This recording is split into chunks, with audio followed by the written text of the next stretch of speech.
What I'm about to show you right now is a powerful tool that can be used anywhere in life, at any situation, under any condition. Whether it's negotiation, you can harness and improve your skills.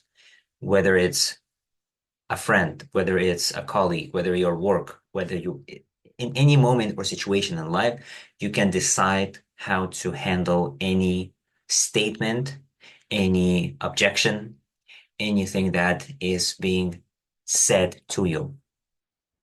Use it carefully. I would assume that you are a person with good intention. So when people speak to you, they can either speak with you from a position of insecurity, weakness, seeking support, or they can speak with you from a position of authority, confidence, power, strength, regardless whether it's a positive or a negative thing. Now, your response can be also positive, or it can be destructive, negative. So when a person gives you their concern and you give them a positive response, that's a constructive conversation. It's the ones that friends have. For example, I would like take a deep look, read it, take your time.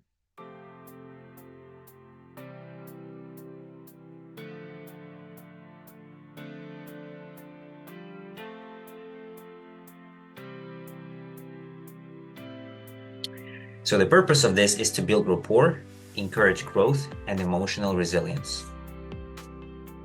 Next, the second part is when a person tells you something negative, when the person speaks with you from a place of insecurity, voicing their concerns, but for some reason decide to reply negatively. You don't reply or answer in a constructive way.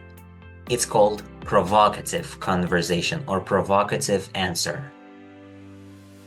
For example, this answer could be used for getting under people's skin, hurting people, or being playful. There should be a reason for that. Like I said, when you speak to people, you must have a goal in mind. If it's a friend that always complains about their looks or that they are, I don't know, unlucky or whatever, you can give them a negative response to get under their skin in hopes that even if they get upset, it will rouse their work on themselves and maybe stop complaining.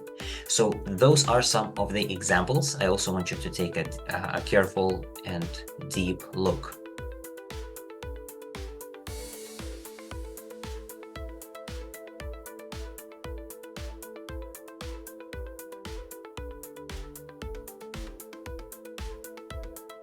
So purpose, like I said, it can trigger self-reflection or humor if done lightly, or risk creating tension or emotional hurt if overused.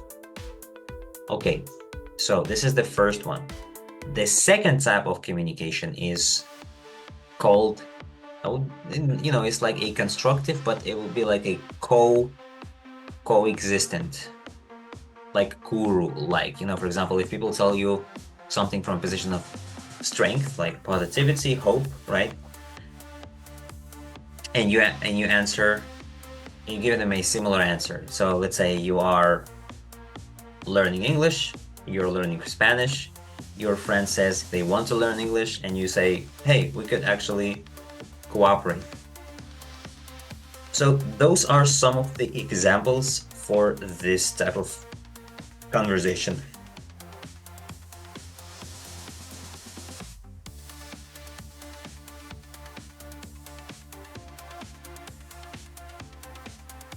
So the purpose is to encourage collaboration and motivation and establish a positive atmosphere where everyone feels capable. Next. And the last one is very, very important. The last one is called destructive. This is when you use a language to undermine people's condescending statements or to confront their arrogance, or to stop bullies, or to resolve a conflict, or to, basically to resolve any situation. So when a person speaks from a place of confidence, tells you something negative, condescending, trying to undermine your reply is going to be negative, aiming at destabilizing their psychological state, keeping in mind that you're using it carefully, you know who you're speaking to, and basically you're trying to dissolve or diffuse the situation, not to escalate it. This is very important. It's called combative language skills. When you deal with, let's say, noisy neighbors, or but you have to also keep in mind the way you respond is aimed at either diffusing their words, undermining their statement, or what. Like, you also have to keep in mind. So those are some of the examples that exist.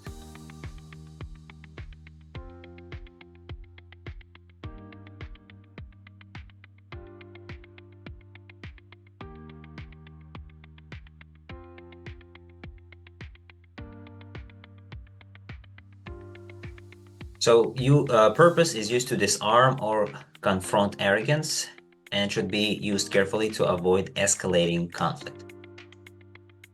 So those are the 4 types of communication.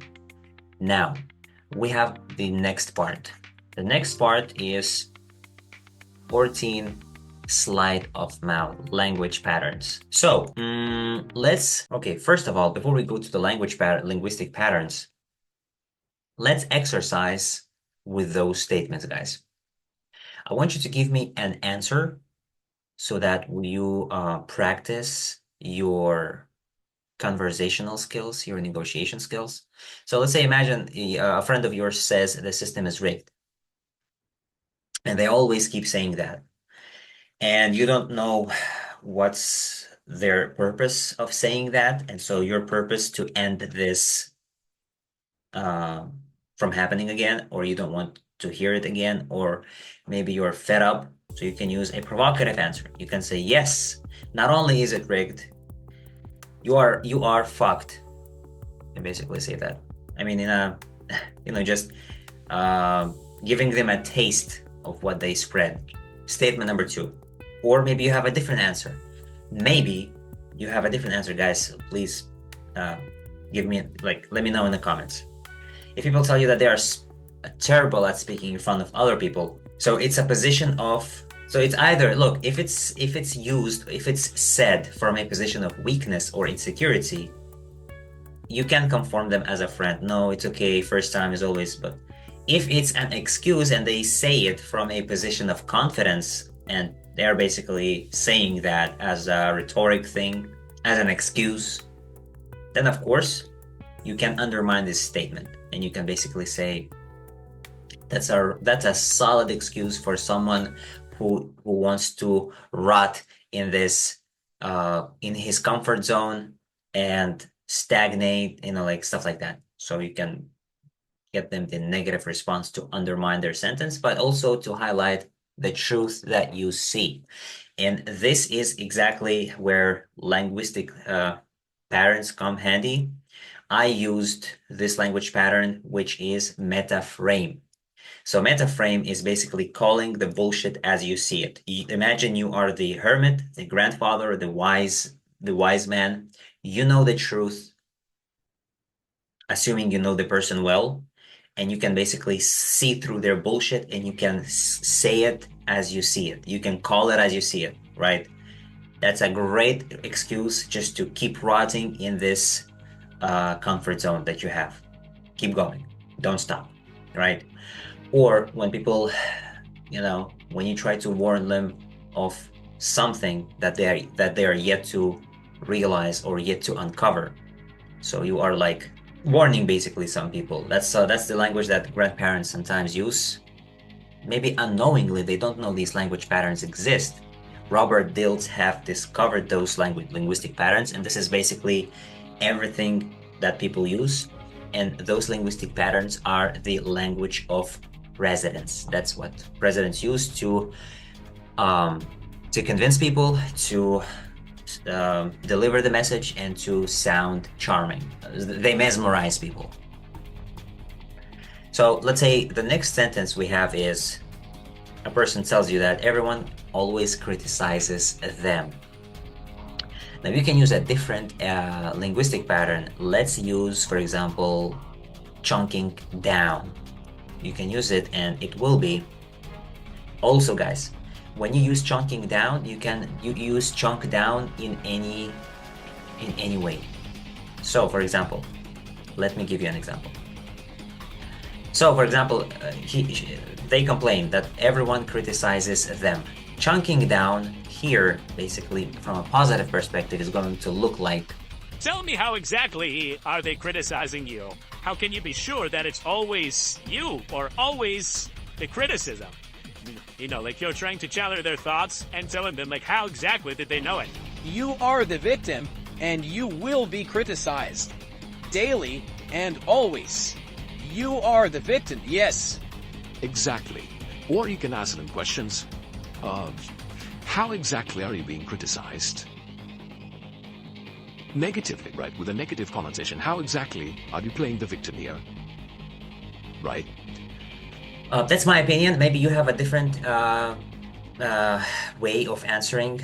Basically, chunking down is you're trying to chunk the sentence down and focus on the separate parts differently. You're chunking things down, like you're having this microscope, trying to find the truth. Here, for example, if person tells you from a position of like from a confident position, like everyone is criticizing them, they are telling you that everyone is criticizing them. Maybe they are willing to change, right? For example, they do a mistake, and then when you criticize them, they say, oh, everyone always criticizes me. So it's not a position of weakness, but it's a position of strength. They tell you this as a bullshit excuse. And so you tell them positively, where exactly they criticize you, and how can we avoid the situation? Let's see exactly how and when and where they criticize you, and how exactly can we move away from this situation. Chunking down. From a destructive perspective, when person gives you this bullshit excuse, they always criticize me, right? So you can basically say, not only are people always criticizing you alone, but you're also going to be pulled up head on.